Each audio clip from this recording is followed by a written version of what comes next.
Lot to discuss, including the main culprit on why the Knicks lost last night. And no, it's not Josh Hart fouling.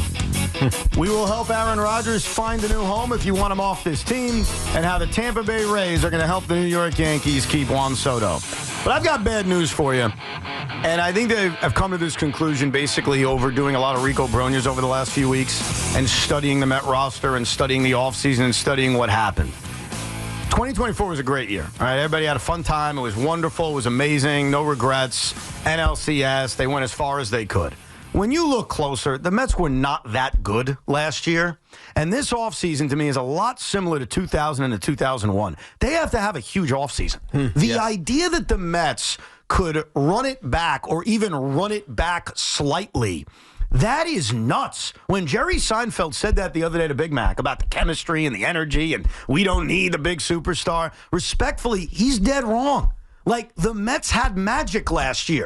They also had seasons that may not be replicated last year. So in this calm before the storm of free agency, and it's not just Juan Soto, though he's a main name, the New York Mets need to do, to borrow a phrase, Tommy, damage. They need to do serious damage, because I think we're being blinded by the fact, Tiki, that when you look back at what they accomplished, a lot of it was done with mirrors. Well, it was, but it was also, and I said this all season long until it wasn't. It was an evaluation year. Right. But if you're evaluating this Mets team, you're also saying exactly what you're saying. All right, Jose Iglesias might not hit 380 for most of the season. He also may not be on the team next season. Exactly, but you know what I mean? Yes. Like, how rare was it to get the seasons that you got from some of these guys? Now, some of the young guys, like Mark Vientos, maybe he is going to be a star. You can count on him going forward. But even though it became a non-evaluating season, it became a let's try to win this damn thing season, you also had to evaluate it. You also had to say, how valuable is Pete Alonso? And if Pete Alonso is not here and he goes somewhere else in free agency, how are we replacing his 40 home runs this season? Right. Even in a down year, how do you replace that? Exactly right. And so there's so much more that has to be done just to get close to what you did a year ago. And the other thing that we can't take for granted, and I think the last 2 years prove this, is this whole chemistry thing. 2 years ago, the Mets had the worst locker room in the world. And then last year, it was the greatest locker room in the world. None of us have any idea what that room is going to be in 2025. Right. Is it going to be amazing? Is it going to be awful? Is it going to be somewhere in the middle? So now you got to look at talent. Just to open up the hood a little bit and look underneath, the Mets have 3 free agents in their rotation. Jose Quintana, Luis Severino, and Sean Manaea. They threw 534 innings last year. 534.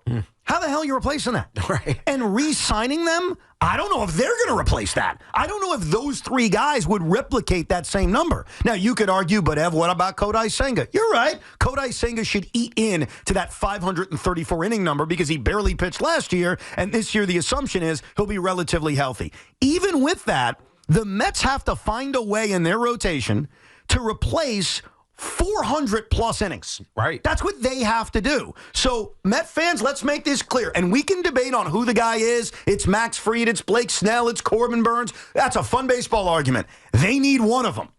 They need to go out and get one of the better pitchers available. That's number one, the rotation. And I think that one's the most obvious one. 94 starts are free agents this year in Quintana, Severino, and Manaea. How do you replace that? The interesting thing, this is a question for you, Evan, is when you look at what happened last year and how successful it was and how it all came together, you get blinded sometimes. I think a lot of Met fans are blinded right now, yeah. And so as you talk about Steve Cohen and David Stearns having the ability to go spend as much money as they want to. Obviously, right now, they're focused on Juan Soto. But let's get past that. Whether they sign him or not, it doesn't even matter. Once they start really thinking about this roster and this team, or once if you're the GM, like, what's the priority? Outside of Juan Soto, right. What's the priority? Well, Teak, here's what's complicated, because I want to answer that for you. They got a lot of priorities. That's, I know. They have a lot of holes they need to fill, even off of a year like last year. And I think what's happened with some of my fellow Met fans is we're still in the afterglow of what was an amazing year. It was an amazing year. It takes a long time to smoke a good stove after a fantastic year. You would know. I was talking about a year. Talking about baseball, people. Right. Right. But I think when you start to look closer at what this team is and what this team may be next year, the answer to your question is very complicated. They have 3 starting pitchers who are free agents that combine for 94 starts. So you could start right there. Yeah. You could say, well, the priority is how are they replacing 534 innings? Some of that may come from Senga and David Peterson. What about the rest of it? Are you bringing those guys back? Do you trust that those guys can do it again? Or are you going big game hunting on a long-term contract that may give you a stomachache for one of the top-line starting pitchers? You look at the bullpen. After Edwin Diaz, and maybe, I guess, Dednil Nunez and Reed Garrett, but I don't know, they got to build a bullpen. They got to build an entire bullpen. And then you've got the offense. Take a closer look at this offense. The first baseman, who even in a down year still produced a lot of offense, is a free agent. We don't know if he's back. The second baseman, you tell me who that is. Is it Jose Iglesias returning? Is it Jeff McNeil, who sucked in the first half of the year 2 years in a row?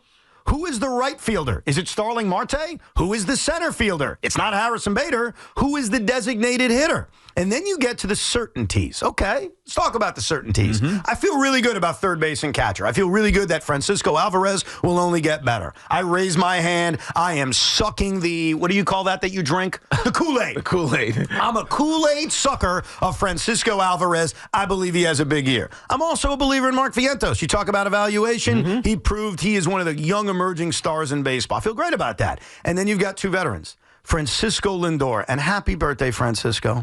You know I love you, but you're now 31 years old. Are you replicating the MVP year you had last year? Are we expecting him to replicate the MVP year he had last year? Well, it's not going to be fair? that. It's not going to be that far of a fall off. I didn't say it would be. He might not hit 33 home runs this season, but it's not going to be a fall off for Francisco Lindor. So I would have put him in that earlier category that you started with Francisco Alvarez, that you can guarantee he's going to have a good season, even if he gets to a slow start or has a slumping, I don't know, 2 or 3 weeks. No. So here's where I would disagree with you. I think Vientos and Alvarez can only get better, or they will get better. I think despite the year Vientos had, give him a full year, the confidence, the work ethic. Did Lindor get better? Yeah, he did. But my question to you is, when you go from a 5.5 WAR to a 6 WAR to a 7 WAR, maybe the best year of your major league career, and you're going to finish second or third in the MVP, is it really fair to expect him to get better from that? I think the problem, I don't think that's fair to ask that. I think the problem is we look at the age, and we don't realize it is just a number. Especially with but training and health, how these guys look after themselves. 31 isn't old anymore. No, but I also think it's unfair to ask a guy who had one of the best years of his career to replicate the same thing. But I think he wants that for himself. I want it for him. 100% he does. I want it for him, too. And I'm not saying he's going to fall off. I don't think he's going to fall off, Teak. I just don't think it's fair to expect the same MVP year. Like, look at 23 and 22. He had good years. He was 9th in MVP voting. Right. He wasn't the guy. Wasn't close. So last year he was the guy. That's all I'm saying. Save for Ohtani, he's the best player in the National League. Right. That's all I'm saying. Like, is it fair to expect Lindor to replicate that, or dare I say get better? If it happens, let's have a party. I don't expect that. I think Brandon Nimmo is what he is. He could have a better year. He didn't have the greatest year last year. But the rest of that lineup all features questions. The rotation I just laid out all features questions. This is not Evan being negative. This is Evan warning. I mean, it sounds like you're being negative. No, it's not. It's a warning.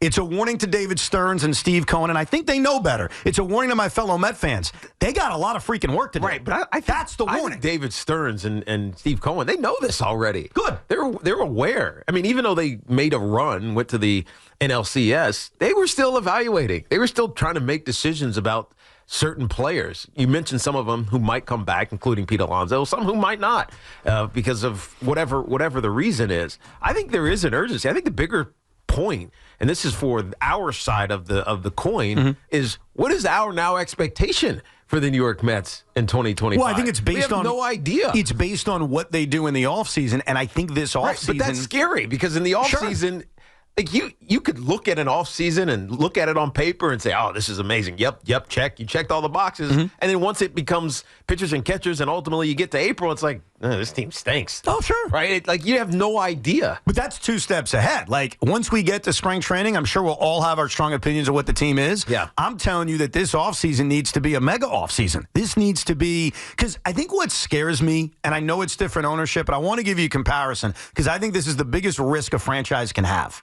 And I know that some Knicks fans are bothered by their loss last night. We'll get to the Knicks coming up in about a half hour, and there's a reason why they lost last night, and it's really one person's fault, which we'll get to. But I commend the Knicks. And I'm not joking. This isn't trolling. What I commend about the Knicks is they had a really fun year last year. Right. And you know what they did during the offseason? They got better. They didn't run it back. Yeah. They didn't say, let's rest on our laurels, we'll be fine. They tried. And tried to get better. Right. And ultimately, and that's the next step that you're talking about. Right. We'll see if it worked or not. It's too early to say that yet, but they went out and said, let's go get Mikal Bridges, let's go get Karl Anthony Towns. What I am saying about this Met team, and it's very similar to what happened in 2000. In 2000, the Mets got to the World Series, and I knew deep down, just like I know right now, sitting in front of you, that while it was a fun season and a great season, they needed to do a lot during the offseason to get back to that spot, if not go a step further. And they bleeped it up. They lost Mike Hampton, and they didn't sign A-Rod, and their big move was freaking Kevin Appier. That's a problem. Yeah. Now, I get it's a different franchise, but I look at this offseason very similarly to that the Mets need to do big stuff. It's not just Juan Soto. That's a great first step, but it may be Corbin Burns or Max Fried. It may be Alex Bregman. It may be an Anthony Santander. It may be a Tanner Scott. It may be three of those guys.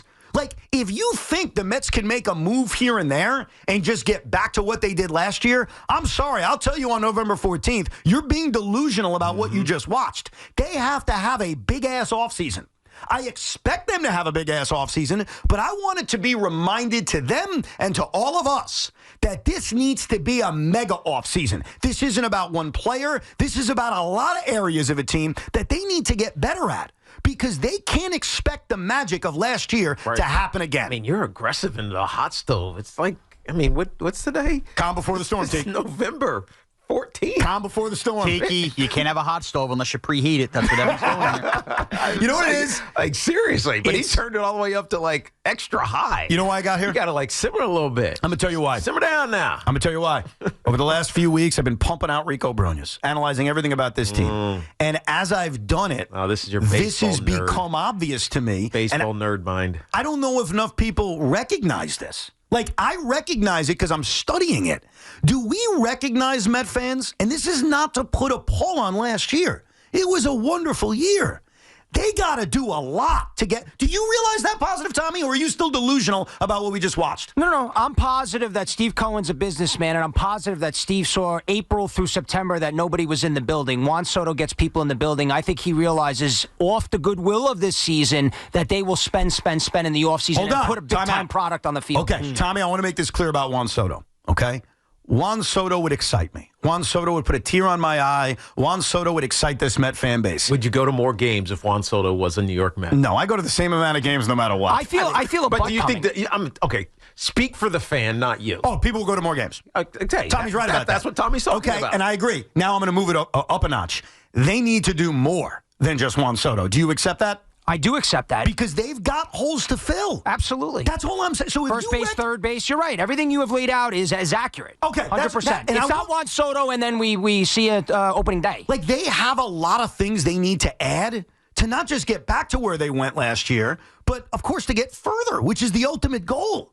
Like, it was a great year. 2000 was a great year. But sometimes when that season is over, you got to self-evaluate and say, okay, well, what do we got to do to even just get back there? And to me, when you talk about 500 innings in the starting rotation that's a free agent, when you talk about all the questions on offense I laid out outside of really two positions where I think they'll get better, two positions where they should maintain, and then five positions where you got to answer who's playing said position. Right. First base, second base, center field, right field. Right? DH. This needs to be a very aggressive and very lucrative offseason. Yeah, it gets really hard, though, for Steve Cohen and, more importantly, for David Stearns, because so much of their energy is going to be on Juan Soto. Now, this is why when we had our predictions of when Juan Soto was going to get signed, I mean, I wasn't thinking about it at real time, but now that I'm thinking back on it, I said earlier, because I think teams are going to need to do exactly what you're talking about. If you sign Juan Soto, fantastic. But it can't be the only thing you do in your offseason. And if you do just sign Juan Soto, talking about the Mets or really anyone else, and you think it's now all of a sudden it's the panacea that's going to make everything perfect for you, you're wrong. Right. Teams aren't built like that. Championship teams aren't built like that. They need more than that. You need layers. Think about what the Dodgers have done over the last 3 or 4 years. It's just layer after layer after layer after layer after layer. No doubt. And now there's going to be another one because my guy is going to go there. Sasaki's going to go there. Yeah, it's already a done deal in Tiki's mind. In my mind. And maybe you're right. I think that Juan Soto would be the great start to this offseason. Mm-hmm. But if you see, I think for the Yankees, it's bring back Soto and tweak. Yes. And by the way, that may not make a lot of Yankee fans happy. I think that's realistic, and I think they have an excellent chance by doing that to run it back and get back to a World Series. The Mets can't do that. The Mets can't add Juan Soto and tweak. They need to build an entire rotation, essentially, or at least 3/5 of it. They need to figure out first base, second base. Okay, right field's figured out. What about center field and DH? And they need to build a bullpen. There's a lot of work to do. Are we sure they can figure all that out and sign Juan Soto? Who, the New York Mets? Yes. Well, I'm saying they need to. I'm saying they need to. I mean, so here's the thing about trusting David Stearns. So we know what David Stearns did when he was in Milwaukee. That's a small market situation. It's not the crazy amount of money to spend, and he did it very prudently, frugally in some ways. That's not the same scenario. No, it's not. And so he doesn't have experience doing this. Well, but because he was never offered the opportunity. I know, but I'm just saying he just doesn't have experience doing this. Right. Buying a Juan Soto and then spending some more money to get everybody else. It's kind of, as much as we trust him, I think intuitively, just because of how smart of a baseball mind he is, we still have to realize this is the first time doing this. Yes, it's a different world for him. It's a completely different world. And you can do those other things. Like, not every addition has to be a big-time spend move. Oh, and by the way, look what he did last year. Of course it doesn't have to be. Right, and even so far this year, picking up guys in the bullpen that you hope you hit on. Yes. And the Mets have a bevy of young players, whether it's Luis Angel Acuna or Drew Gilbert or Jet Williams, who can make a big impact on those positions I just mentioned they have questions on. But this offseason needs to be massive. This needs to be, I'll give you another year comparison, Met fans, even though the team wasn't coming off the same success. I think the offseason of 04 to 05, when they went out and got the best position player in free agency, Carlos Beltran, the best pitcher in free agency, Pedro Martinez. They went balls to the wall. Now, they were trying to create something different, and the Mets aren't there. They just got to the NLCS, but they've got to kind of go as aggressive as that. If they want to get back to where they want to go, and more importantly, if you want to compete with the Phillies, who are already that good, if you want to compete with the Dodgers, who are already that good, if you want to compete with the Atlanta Braves, who are already that good, Met fans, this is the calm before the storm. This needs to be a massive offseason, and maybe this is unfair, Steve. That's my expectation. This better be a massive offseason. And unfortunately, if you're a Met fan pursuing Juan Soto, the Yankees just got some major help. We'll get to your calls next on the Mets and the Yankees and baseball and everything that's on your mind, including how aggressive this team needs to be during the offseason. But we'll also tell you how the New York Yankees' chances of signing Juan Soto increased in the last hour and a half.